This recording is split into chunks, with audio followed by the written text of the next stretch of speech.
The Bengali Society, a colourful combination of fairs and festivals with immense cultural impacts on the way of life.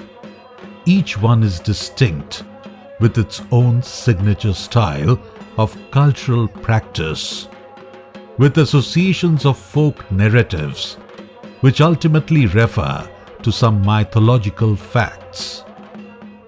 The Bengali society is basically an agrarian society which divides the festivals of Bengal into two broad segments: the pre-harvest festivals and the post-harvest festivals.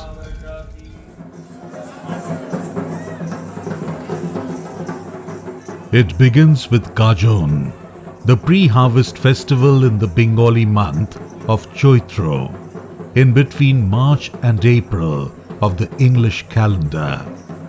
It is mainly observed by the lower caste Bengali Hindus, who regard themselves as the worshippers of Shiva. The main objective of Gajon is regeneration, that is to bring back the fertility of the soil, to restore the moisture of the soil, the principal source of life and livelihood in an agricultural society.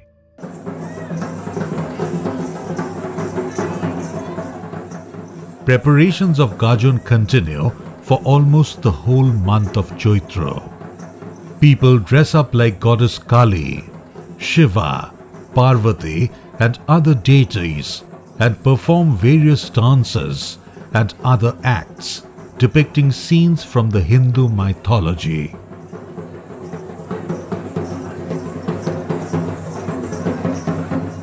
The month-long Gajon festival ends at Chaitra Sankranti, which is associated with the hook-swinging ritual or Charak. The name Charak is derived from the word chakra or the wheel, which represents the movements of the sun.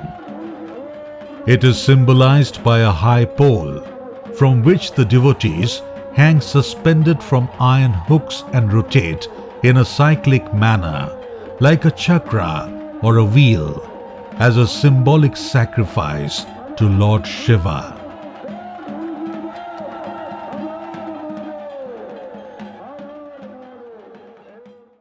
Let us dive deep into the pages of history. Legend says King Sundarananda Thakur is responsible for the beginning of the Charak worshipping in 1485, but the whereabouts of the king and his kingdom are unavailable. Charak Puja involves worshipping of the Charak tree, which is the trunk of a tree that is approximately 20 to 30 feet high and is completely straight and should not have any roots or leaves. The Charak tree is erected on the field using bamboos.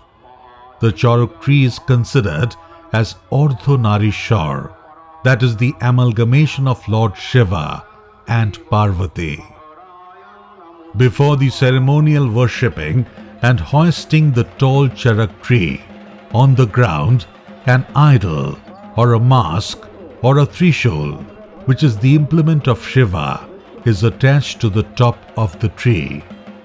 The bamboo pole is decorated with many decorative items like flowers, balloons, and so on.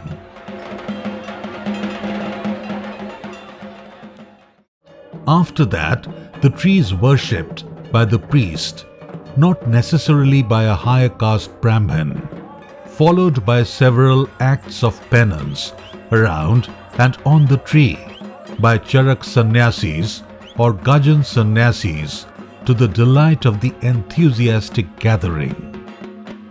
The main Charak rituals involved certain steps. The participating sannyasi for hook-screwing ritual comes near the Charak tree, accompanied by other sannyasis and devotees, lies upside down on the ground with bare back. Some greasy substance is applied to his back for smooth piercing. An old, experienced sannyasi starts to inspect the right points on the back of the participant to pierce the screw. He marks the place with dots. The dots are located adjacent to the spinal cord and are in a straight line equidistant from the spinal cord and may be at the center of gravity of the body. With the help of one or two sannyasis, the old sannyasi who has mastered the art over the years very efficiently and meticulously pierce the marked place with strong sharp hooks. It is done in such a way without damaging the veins and with minimal pain. Not a single drop of blood oozes out from the place of piercing. After piercing the hooks on the back, Gajon sannyasis are hung with ropes on the Charak tree and fly in a circular motion by tying the rope to one end of the tree and to the other end of the hook like a human wheel. This circular path is repeated many a times. The performers are likely to be in a trance state and shows no intentions to get down soon. All the devotees, viewers, support them, cheer them up by shouting the name of Lord Shiva and by playing folk instruments like dhak, kashi, bhepu, all resonating in the air, creating a mystic environment. Here, you also witness other forms of self-tortures like piercing the tongue, walking on burning coal, jumping on the beds of thorns from a great height, and many more. The worshippers of this ritual believe that if their body endures the penance of the extreme torture, all on the last day of the year, they will be blessed by God with a peaceful life and get free of all their sins.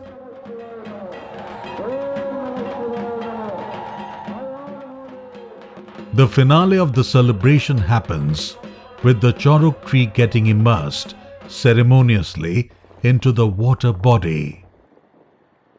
In 1865, the rituals of self-torture of Charak were abolished by the British colonial rulers, but that could not wipe away this folk culture of ours, still very visible in rural as well as urban Bengal and neighboring states. The Charak fair is also a highlight event of the festival. And the Charak Sankranti is also the New Year's Eve of the Bengali calendar. The festival of Charak, the mysticism, the motions and the movements, the chants and the chakras, the penance and the self-torture, the frenzied participation, all add to the mystery of this Bengali folk festival, which bids farewell to the existing year, ushering in the new Bengali year with a great enthusiasm.